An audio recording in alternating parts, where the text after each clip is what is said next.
Industrial equipment lasts for decades, and the data produced by these machines are invaluable to organizations that rely on them. So what happens when industries that rely on industrial equipment with on-location workers and a limited digital reliance face a pandemic with limited to no travel? Well, they have to transform.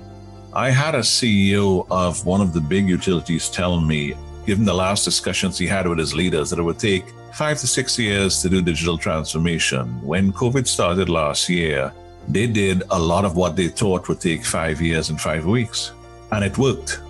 Colin Parris is the SVP and CTO of GE Digital, a billion-dollar software division dedicated to creating better outcomes using the immense data produced by industrial machines. At GE, Colin leads software, systems, and analytics teams to push the boundaries of how data can power industrial digital transformation. On this episode of IT Visionaries, Colin explains one of the ways GE Digital is transforming industries with their Digital Twins program. He explains how Digital Twins is helping factories effectively predict the lifetime of machines, maintenance schedules, and predictive optimum yields, all with an eye towards safety to ensure their plants stay up and running. Colin also touches on the importance of gathering data at the edge and the impact that kind of computing will have on operational efficiency.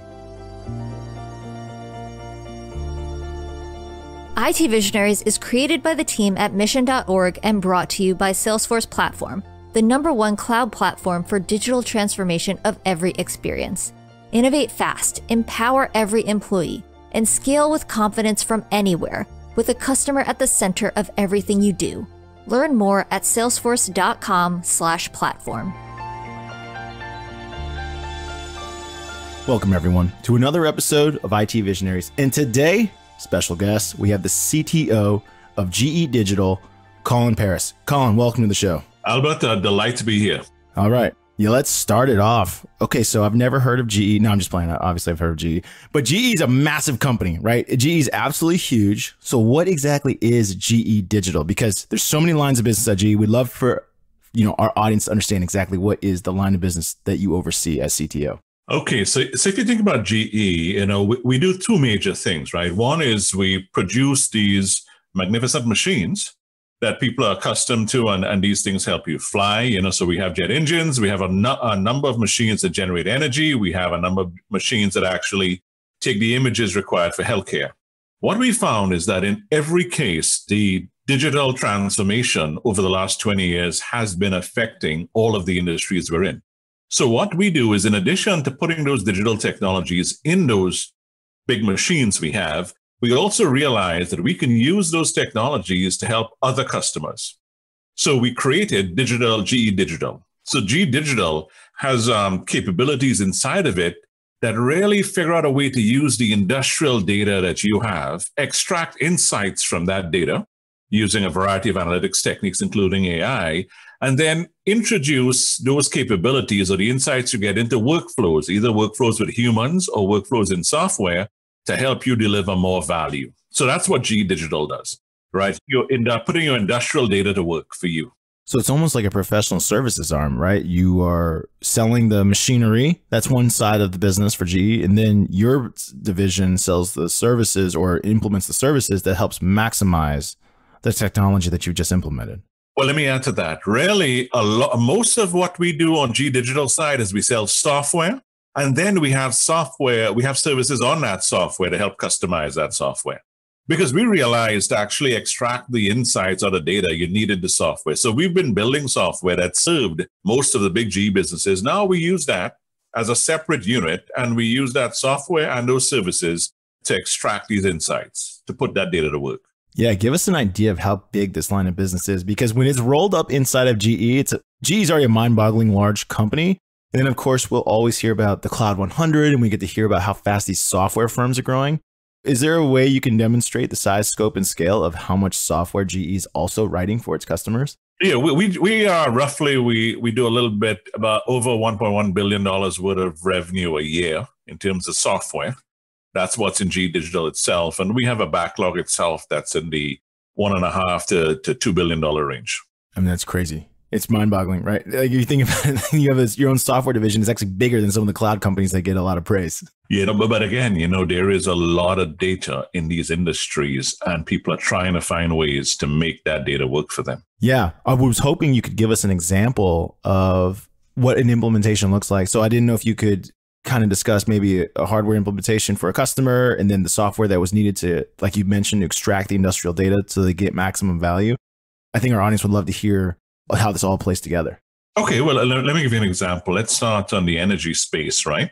And it's not only situations in which we actually sell. So we have these large gas turbines that we sell to customers. Also, we used to have an oil and gas business. And so we have these large turbo machines that actually extract oil from out the ground that we've sold to customers. So we will go in and we have a product called APM. Right? Asset Performance Management. And what that is that product takes a lot of the data that you collect from your sensors.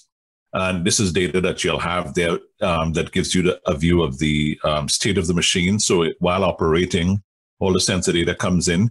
We also look at things like the environment itself. We can take in data, in terms of weather, other types of data. And what we'll do is we'll give you a view on what's the health of that asset.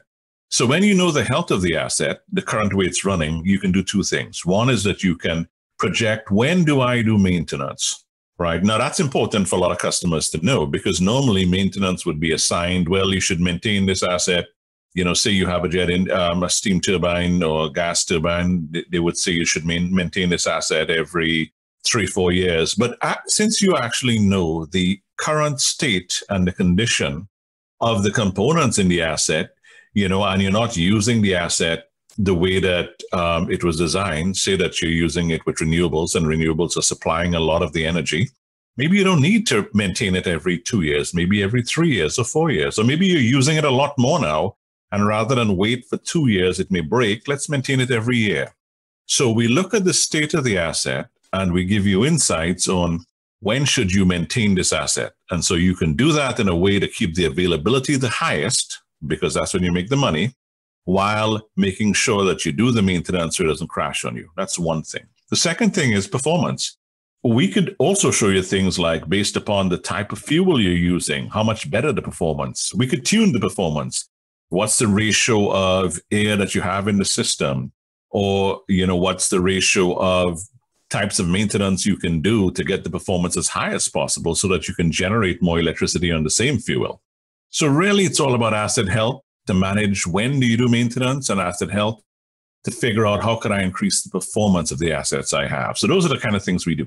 It's awesome to hear about, because it was one of those things where you would think of people I think a lot of people, when they think of they're going to develop software, they develop software as software products for general consumption. But in this case, it's very specified to these machines. I'm curious, how do you and your team develop the requirements and the features that need to go into your products? Is it strictly from the engineers that support these products? How do you guys assess what features and things to build? Because in a way, you're kind of, I don't know if there's not as much feedback loops. I feel like, from sheer number of customers, and it's such a specified application. I'm curious how you guys do that. How do you design feature requests? How do you decide what goes in? What requirements are needed? It's all a fascinating thing since it's such specialized equipment. Yeah, no, that's great insight, because what you quickly find, so if you think about what we're doing here, we do the health of it. Could be a specific piece of equipment, like we just described. Maybe it's a gas turbine, or it could be the plant, in which maybe the gas turbine is doing well, but you have a number of things like boilers. You have other types of generators that are all required to have the electric plant run as best as possible. So you could be looking at an entire system, or it could be a process. We use the same thing, and we can go inside, for instance, inside one of our food and beverage companies and help them with their process, because they have the same problem. You're trying to take data, and from that data, you're trying to realize what's the health of your process or your system. And from that, you determine what actions to take. And so there are two ways to do that, if I think about the question you asked me. One is the design itself of an individual asset can give you enough information, because there's specs that come out of that design, and it tells you things like, here's how it should run, here's when you should maintain it. And we can look at what is said against the actual data. So for instance, if the machine is running over the next year and a half, then the temperature sensors should say this, because things wear in the machine, right? So as the things wear down, like the ball bearings or whatever, you might see a rise in temperature. You may see more vibration. You may see increased pressure. So you begin to compare that, given the definition of what is supposed to happen. You can compare how a machine should be as it ages, and then that gives you insights. In some cases, there is no manual about a plant itself, because you're combining assets from different manufacturers. You have a different generator, you have a different boiler, you have different tubing, you have a different gas turbine itself. So there's no way to say what it should be. So what you do then is you would have data when that plant was first commissioned and was running best, and that would be your benchmark. So this is the best it's run. This is how it should run. And what you're now looking at is anomalies. If it normally runs at this temperature, this pressure, and this vibration, all of a sudden we see a change. As we see the change, we've got to ask ourselves, what does that change mean? And maybe what we do then is we say, do you have other plants that have been running? Can I compare that to other plants? And the other plants may say, whenever you see this type of change, this is the problem we see. And so GE has spent years collecting data from other plants because we have a large fleet. And we've built these things into certain types of logic, or things we call digital twins. And that twin can say, based upon all the other plants I've seen, when this plant that you have, when you see the temperature and the pressure change in this way, it usually means this is an early warning on this type of problem, all right? And so that's the other way you do it. The other way you do it is that you don't have the fine data, but you take a baseline of data that's good and you look for anomalies. Or you take a baseline from some other plant, you look for anomalies there, and that's what you use to actually understand the health and therefore make an action on the risk to maintenance you have or the performance. So it's a number of ways you can gather data and actually get value. So give me an idea, like, does someone that works in this department, do they need to have, I don't know, like an industrial engineering background on top of a mechanical engineering background on top of computer software development background? Because it sounds like, because you mentioned before, like the mix of equipment that's potentially there. I know you're looking for anomalies, but I didn't know if, like, any type of previous background, industry knowledge, domain experience was needed on top of the software development experience. Oh, yeah. No, you have quite a bit of a mix of skills here, right? So if I was to simplify it, and you think about what I'm doing is I'm looking at a problem, which is a business or operational problem, and I'm changing it into a data problem. And then from that data problem, I get to a data solution, like I can get to an insight. And then from that data solution, I've got to translate it to a business solution. So you need domain experts. There's no doubt about that. And there are a lot of domain experts who know about plants, but they are not the best ones to apply analytics or AI. But what we do is we have them work with some of our top AI folks. And so what they will do is they will translate that business problem with the help of the AI specialist into a data problem. Then with the data problem, the AI guys, the analytics guys go to work and they come up with a solution. Then they work again with the domain specialist and they transform that solution into an operational business solution. So we bring together groups of people with domain skills. So these are the mechanical engineers, the thermal engineers. We bring them together with the computer science folks who both know not just the analytics behind it, but how do you actually write software that could compute this thing in a fast enough time? How do you suck in all that data and translate that data in a way that could be used? How do you store that data?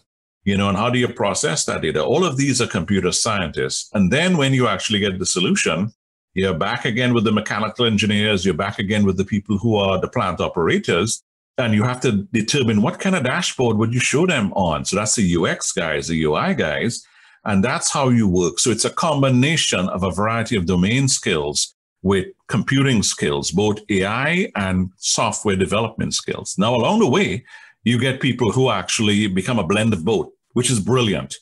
But in many cases, we're putting together these teams because I want the best data guys working and I want the best, domain guys working together. So it's a combination of things, and that's how it usually evolves. And that's how it's evolved over the last 8 years.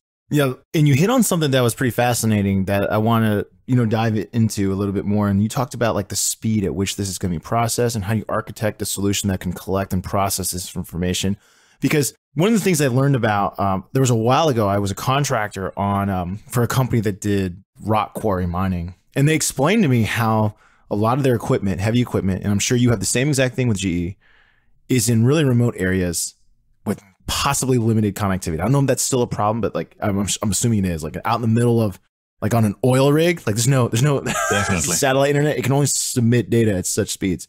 But you also hinted at another thing, which is when you're talking about these machines operating at industrial scale, speed to identify a problem is critical, right? There's the difference between a part failing or a part not failing is probably, you know better than me, but I'm assuming it matters, right? Like identifying the problem earlier obviously matters, because if it runs to failure, you could have, typically in an industrial use case, if one part fails, it'll typically damage another part. Exactly. And more than just the parts, right? You put people's lives in jeopardy, so you're quite right. Yeah. So I was diving into like what is the requirements, I guess, to process? You got all this data potentially in remote areas, low connectivity, and you also have the urgency of processing speed, because you just hit it at it. It's not only an industrial cost problem, it's also lives could be at stake if one of these parts fails.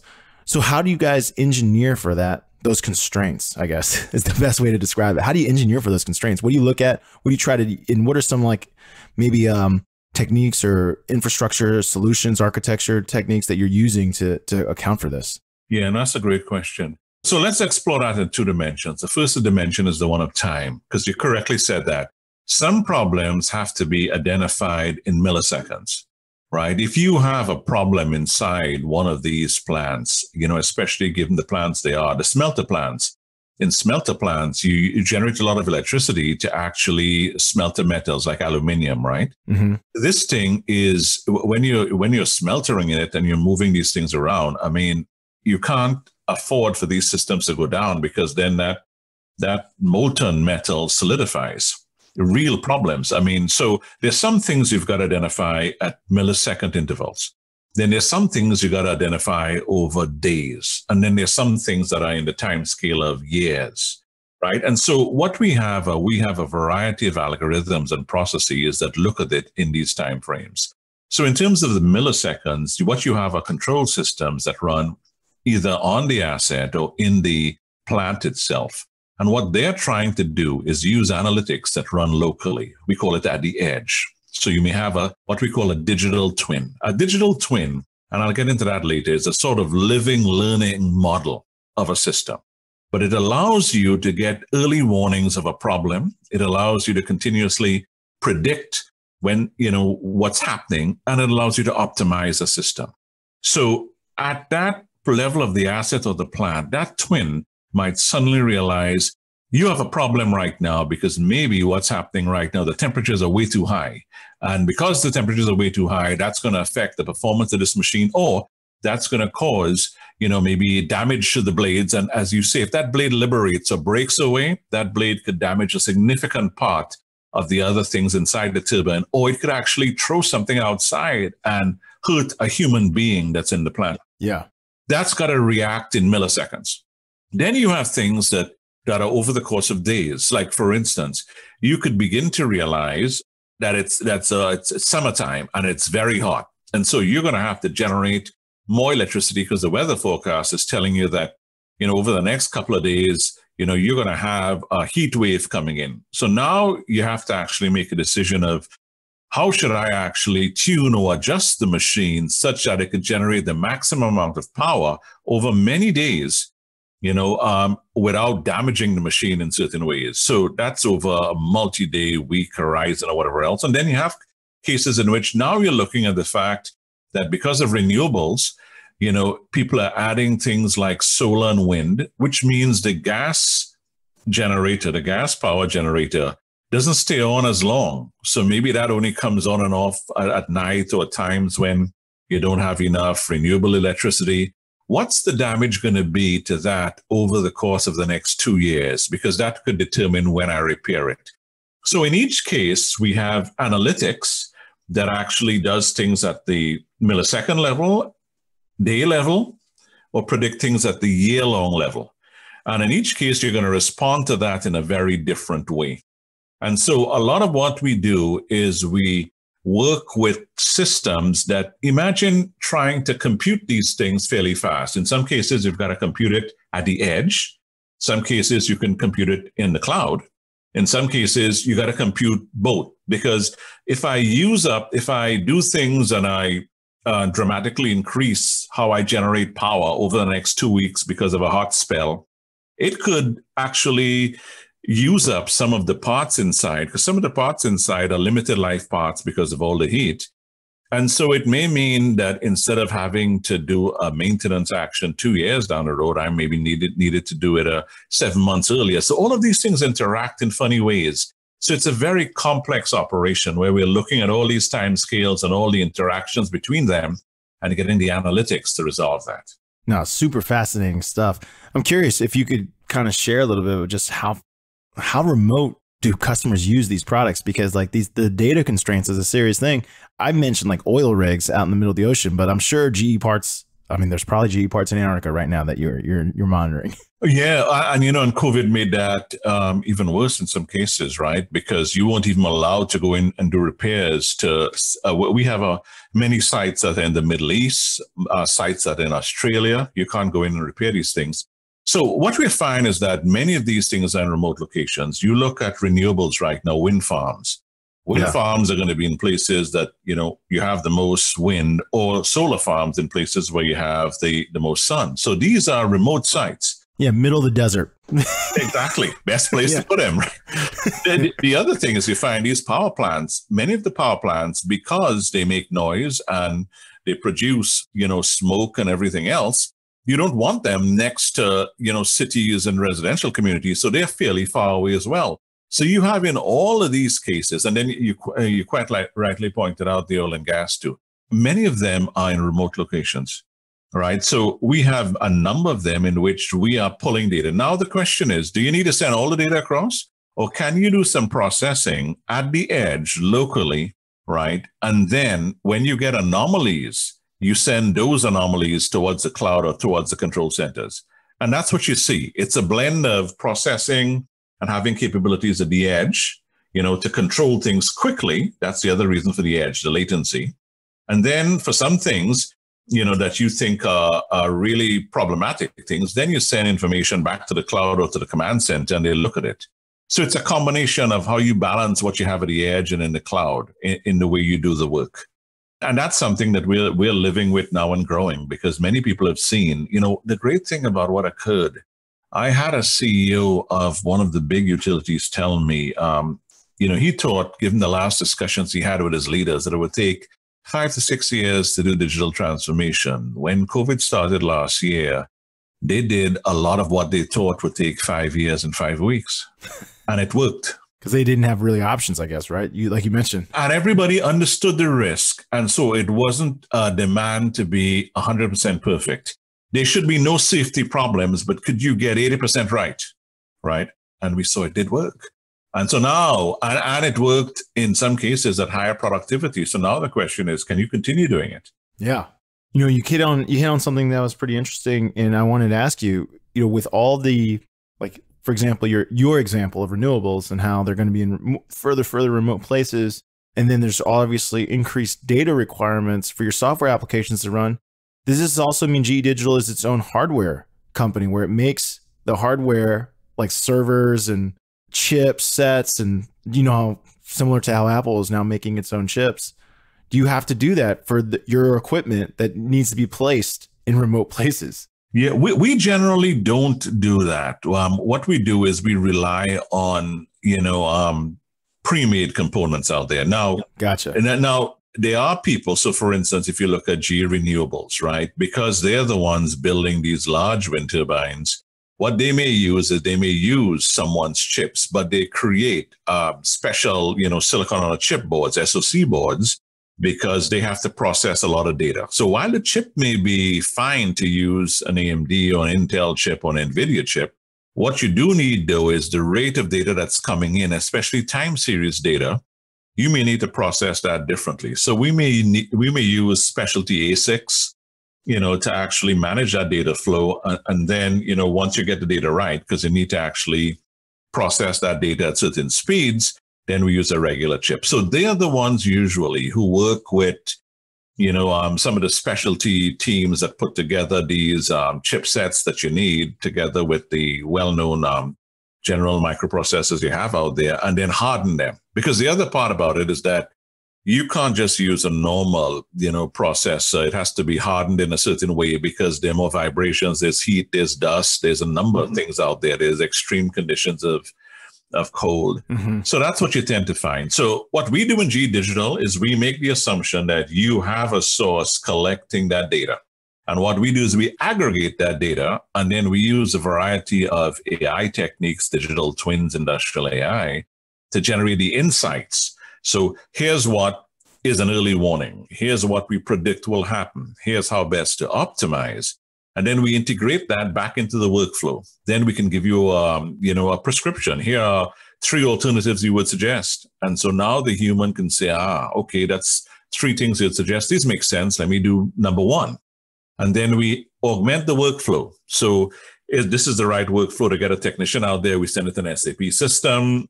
Is this the right actions to take? We send it to a control system. And so those are the kind of things we do. We get in the middle of the workflow. We understand, get the insights from the data, understand what's going on. Here's the right actions, dispatch it onto a workflow and automate that flow as easily as possible. And then, one of the things now that you're talking about all these things, and then I'm starting to think about what about how many products you have to then support? So you're the CTO of GE Digital, you're supporting, it's not like Google, where Google will come out and say hey, we're no longer going to support a phone that's 2 years old. Because that's what they kind of do, you know what I mean? They're saying, the phone's too old. But I know in industrial applications, these machines last decades, or can last decades if they are well maintained. Yes. So you're talking about software. So do you retro write software for old machines, or how do you guys choose what to invest your time and energy in? I guess is what I'm saying, is because in any given customer base, there's going to be install of hardware, and that hardware can age, and the range is going to be huge, I think, for GE.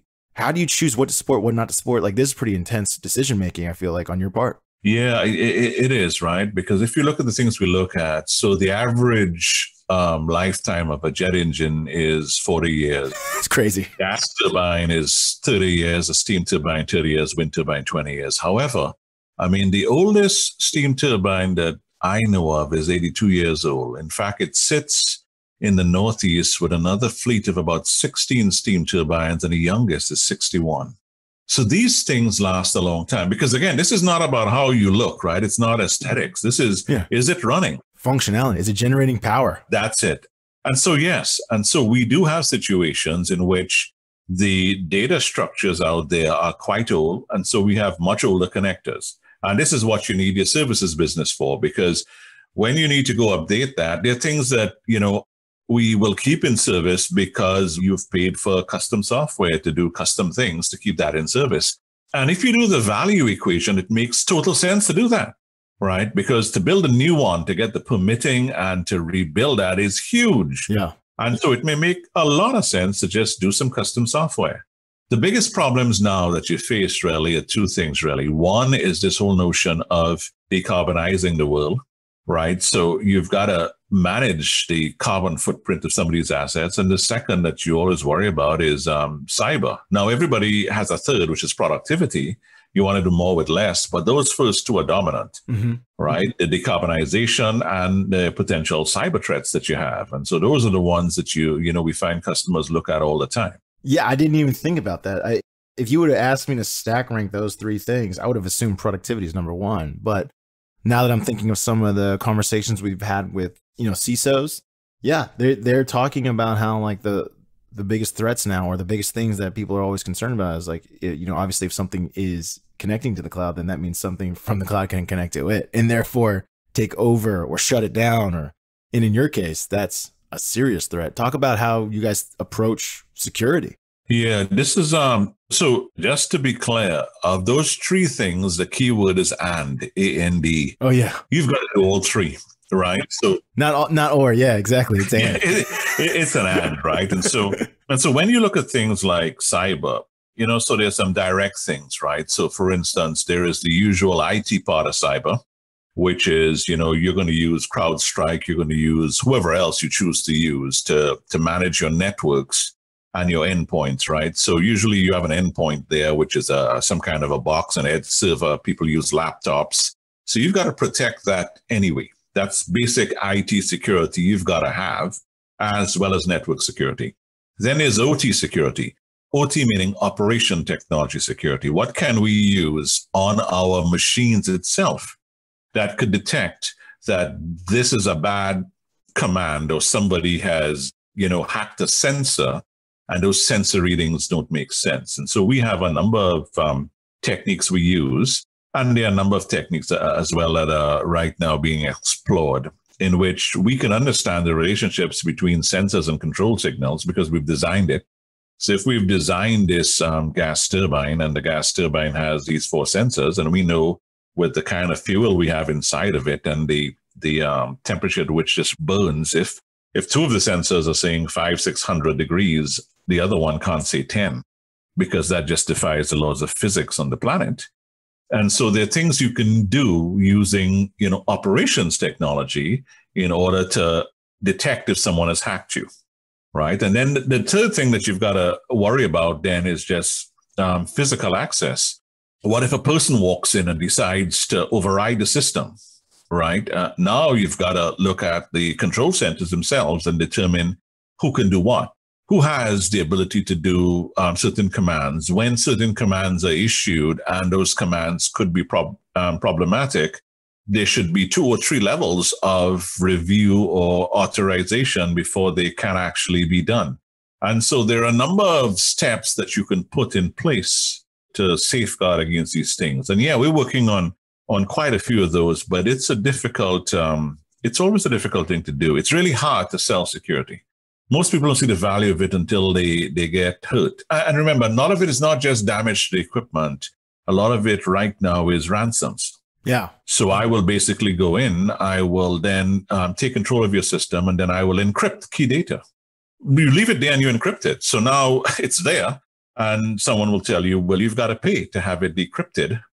And you'd need that data, in the next couple of days or whatever else, because maybe they've locked up your billing databases or they've locked up your operational databases. And so you pay for them to give you the decryption key. So these are things that are very real right now, and they are, mounting. Yeah. I'm trying to conceptualize what your day looks like. Give our audience a picture. So you come into work, you sit down, or, you start up your computer.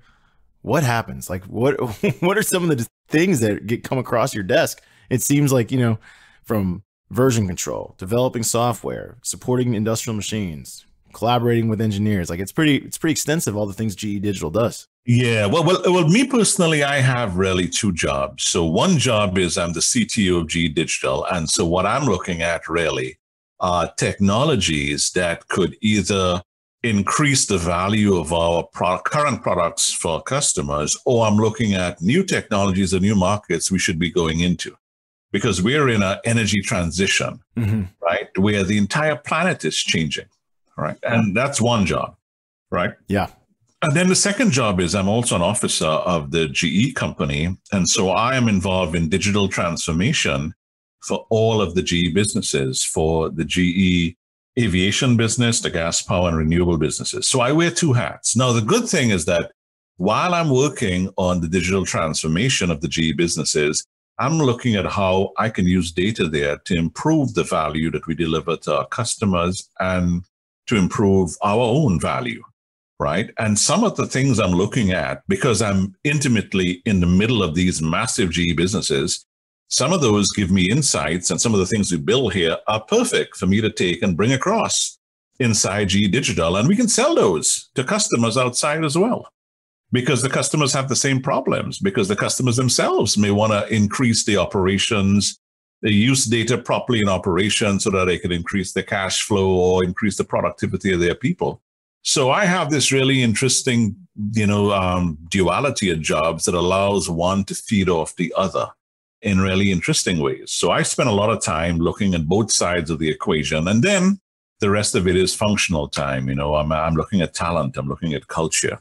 I'm looking at, so for instance, this thing called the energy transition. Yeah. Most people look at that. That to me before I was at GE, I've been at GE for 8 years. I was at IBM for 20 years. And so I was part of the transformation in which you had the internet and the digital world sweep all the other industries. Energy right now is doing the same thing. Energy is vital, not just for electricity, but also for manufacturing. It's vital for agriculture. And so this same energy transition where we have to decarbonize the world is going to affect every industry. And so it's a very interesting combination of how digital is changing the world and at the same time energy is changing the world. And I'm in the middle of both of them. So it's an exciting day. Yeah. And give us an idea of like what some of the big goals are. I mean, we all know, we've all heard how fast the Earth's climate's changing. We've had some guests on our show talk about some of the things they're doing, you know, from crop science to different, you know, battery technologies.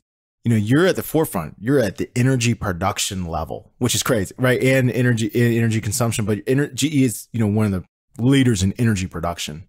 Where do you see the next 5 years going? Because this is, like you said, there's global demand. Everyone is racing for this. What are some of your guesses as to what's going to happen over the next 5 years in regards to how energy is going to, as a society, how are we going to create energy going forward? You see, this one is a really complex question. So let me share some of the complexities I struggle with here. So in one dimension, we spend a lot of time looking at the electricity utilities and saying, how do we decarbonize them? Yep. But when you look around the world, a lot of carbon is generated in the auto industry, cars, right? You know, a lot of carbon is generated when you do heavy manufacturing. A lot of carbon is generated when you do agriculture. It's generated in buildings, heating houses. So it's not one industry. Yeah. And some of the solutions, you know, are interesting. So, you know, a solution like Tesla. Okay, that's a electric vehicle, right? So instead of actually, you know, heating, using fuel, which produces carbon, I actually will use electricity. They have heat pumps. They're now mandating in the UK that to heat your home, you're going to use a heat pump, which uses electricity to generate that heat. Okay. But to get that electricity, you're back into you have to get electric power. And so now that electric power, you know, generates carbon. So you're going from one problem and you're saying, I'm going to shifting the problem. Yeah, you're moving it down the chain. Exactly. And so now you got to get that balance. Now, the next thing is while you have that, you say to yourself, okay, if that's true, then maybe we need to put more investment, right, in this generation of clean power, maybe build more batteries, build more hydro plants, even try nuclear again, because nuclear is carbon free. In order for anyone to put investments, you have to build a market. Because the way it works is that a business actually will invest billions of dollars, which is what it is for this infrastructure, if they think they can make money. And so now that means you've got to maybe, you know, deregulate some of these markets. So now the government has to step in and say, well, here's another way to make money, because in many cases you have quite a few of these utilities, they have monopolies in the areas they're in, or there are certain set ways of making money. So now the government has got to come in and deregulate these markets. So the government shows up. At the same time, you also want to maybe get more transmission lines. If you look at what went on in Texas, they didn't have enough transmission lines coming in so you can bring power. So transmission lines means you've got to, I've got to dig up certain tracts of land. I've got to actually build these large towers, and the communities are against that. And so now you have an interesting combination of these industries changing. Electricity may or may not be the answer. Government regulations coming in to get the right level of investment, and communities coming together to make this happen. And you've got to do this across all 256 countries in the world to make a dent. So this is why this thing becomes a really problematic, you know, situation, a problem for our times. Now, even when you do that, digital is at the heart of everything. It's very interesting. So in order to make a market for investments, you have to give price signals. How you get price signals is by trying to understand who wants electricity at what price and allowing them to buy to that price. Or if I have the electricity, how do I generate it? So a lot of that is data that has to be gathered and processed. If I want to actually understand, you know, where's the best place to lay these lines, I've got to do a lot of simulation. so that when I lay the lines, they affect the most amount of people for the good of society. A lot of data, a lot of simulations has to happen.